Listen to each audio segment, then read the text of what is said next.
We have a story tonight that's happening more and more often on the streets of Philadelphia and surrounding communities. It's a story of a neighborhood definitely saying no to drugs. 300 people shouting anti-drug slogans, marching around Wharton Square Park in South Philadelphia tonight. Neighbors organized to fight the drug dealers they say are taking over their community. Community leaders say they will stay all night if necessary to drive the drug dealers out. Drug problem growing in many of the city's drug-ravaged neighborhoods. There are turf wars breaking out among the drug dealers. They're fighting to keep their hold on the drug trade and the profits.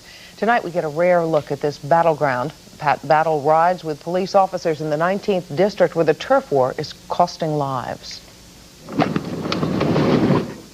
From a half block away, West Philadelphia police officer Tyler Bullock had spotted a man with a gun. I hope that's a toy.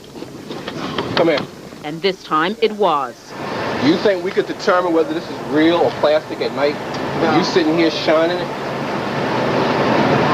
Especially if there's somebody that wants this corner. There are plenty of street corners in West Philadelphia, and many of them are virtually corner stores for a lucrative drug market. Police say the fight for control of prime real estate, which can rent for $3,000 a day, has sparked a turf war in Philadelphia, West Philly in particular. And they had an enforcer out here.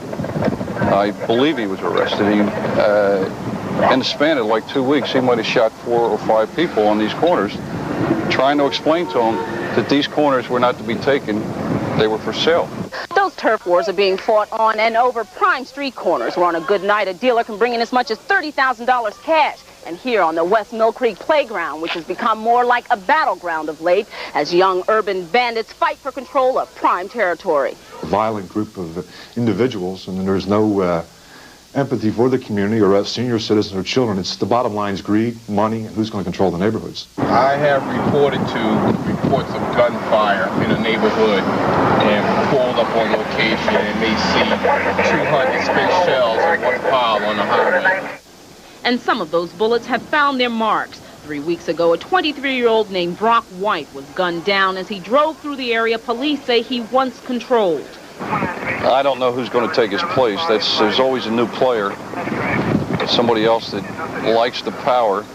Since January 1st, there have been 9 drug-related murders in the 19th police district alone. Citywide, of 135 homicides so far this year, 53 of them are drug-related. That's about 40%. I guess somebody just want to just get out their car or something, just want to start some war. I don't know. I guess they just want to get out and start bang, bang, start shooting, but not around here. And that's not a war? No, it's not a turf war, no.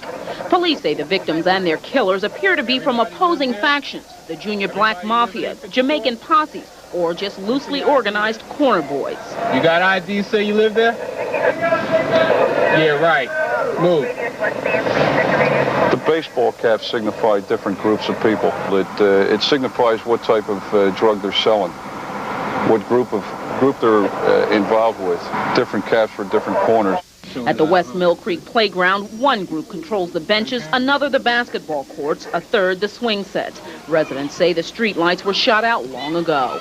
I don't know where it's going to end. This summer is going to be very hot.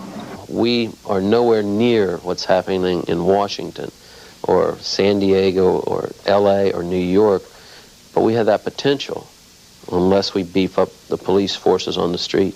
Now, although the mayor has promised to have more cops on the street by this summer, the first class of recruits won't actually be out there until August. A police spokesman tells us that the city's police commissioner is trying to come up with alternatives that will put more cops on the streets. Meanwhile, those that are already out there will just have to do their best to keep a lid on the situation.